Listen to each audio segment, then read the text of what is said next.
सत्पुरुष श्री गुरु तेग बहादुर जी महाराज जी अपनी वाणी में समझाते हैं कि हे मन, तू इस प्रकार से उस प्रभु परमात्मा के सच्चे नाम का सिमरन कर जिस प्रकार मछली जल का करती है। जल के बिना वह एक पल भी जीवित नहीं रह सकती।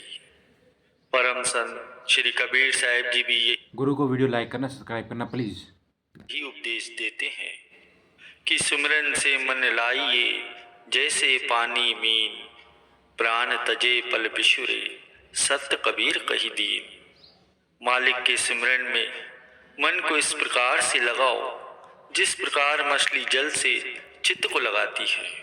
वह यदि पल भर के लिए भी जल से अलग हो जाए तो तत्काल वह प्राण त्याग देती है। अब विचार कीजिए, क्या हम भी इस रीति से सिमरन करते हैं? और यदि करते हैं तो फिर चिंताओं को मन में प्रवेश का द्वार कहाँ से मिलता है?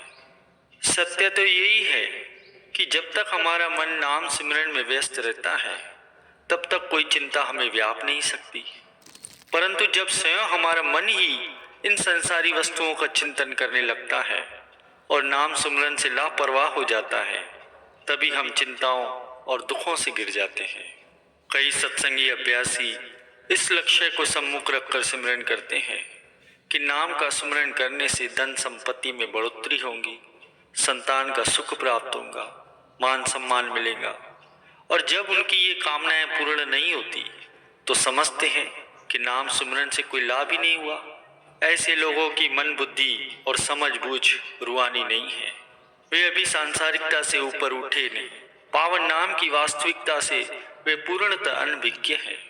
उनसे यदि पूछा जाए कि ये सब संसारिक पदार्थ तुम्हें मिल भी जाए तो क्या वे तुम्हारे अंत तक साथ देंगे? इन पदार्थों ने आज तक किसी का साथ दिया है?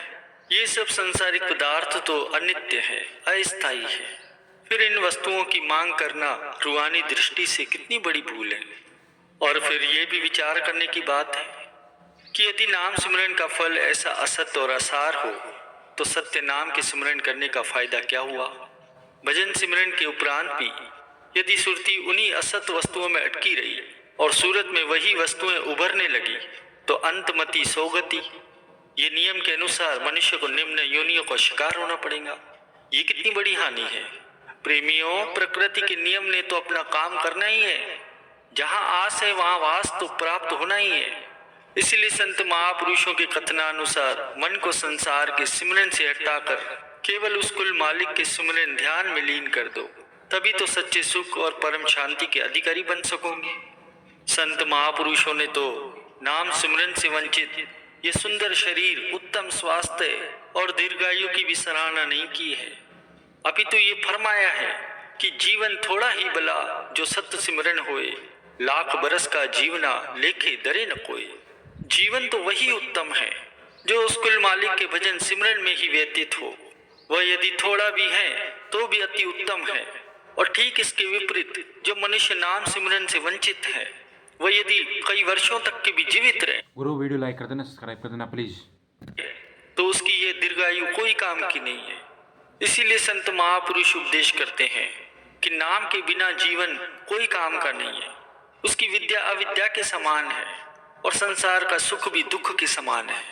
कहने का भाव यही है कि भजन सिमरन के बिना मनुष्य जितनी भी कार्रवाई करता है वो सारी की सारी व्यर्थ चली जाती है।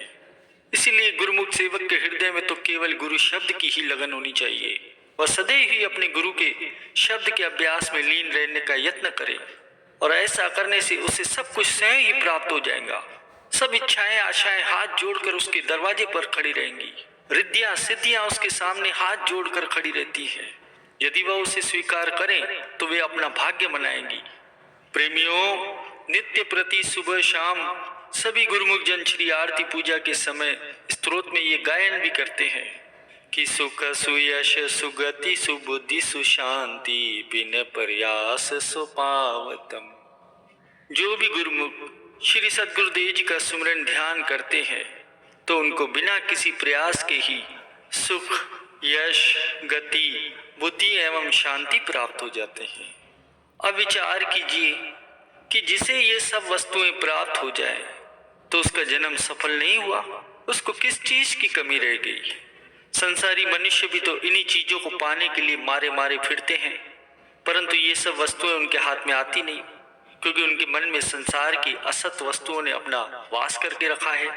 यदि इनको पाने के लिए वे कोई तप आदि भी करते हैं तो उसका जो असर है वो भी उल्टा दिखाई पड़ता है।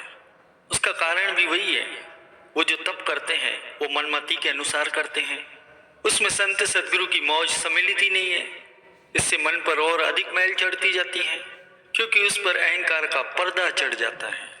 और मनमति के अनुसार किया हुआ भजन सिमरन भी मन को और भी चंचल बना देता है, जिससे कि आशाएं तृष्णा की अग्नि जो है वो और अधिक भड़क जाती है। संत महापुरुषों का कथन है कि कबीर चित्त चंचल भया चहु दिसी लागी लाए, गुरु सिमरन हाथे गड़ा लीजे बेगी बुझाए। कि गुरु के भजन सुमरन रूपी अमृत के इस गड़े से आशा तृष्णा की जो अग्नि है इसको शीघ्र बुझाना चाहिए। इसके अलावा अन्य कोई भी उपाय नहीं है जो इस अग्नि को बुझा सके। प्राय लोग इस उपाय को छोड़कर गलत उपाय करने में लग जाते हैं और अपने समय को यूं ही व्यर्थ नष्ट करते हैं। जैसा कि संसार में देखने में आता ही है कि इंसान थोड़ा बहुत समय निकालकर पूजा पाठ करता है, परंतु सारा दिन उसके मन के अंदर वही संसार का मोह भरा रहता है। फिर उससे क्या फायदा। इसीलिए सत्पुरुष श्री गुरु अर्जुन देव महाराज जी समझाते हैं कि श्वास श्वास में मालिक का नाम सुमरन करो, ताकि तुम्हारे मन से सभी चिंताएं दूर हो जाएं। परम संत श्री कबीर साहब जी के वचन भी हैं कि श्वास सुफल सो जानिए जो सुमरन में जाए, और श्वास यूं ही गए करी करी बहुत उपाय। कहा भरोसा देह का बिनसी जाए शिन माही, श्वास श्वास सुमरन करो और जतन कुछ नहीं। कि वही श्वास सफल समझो जो मालिक के सुमरन में व्यतीत हो। बाकी श्वास जो अन्य उपाय करने में व्यय होते हैं वे सब यूं ही व्यर्थ चले जाते हैं। उचित ये है कि अन्य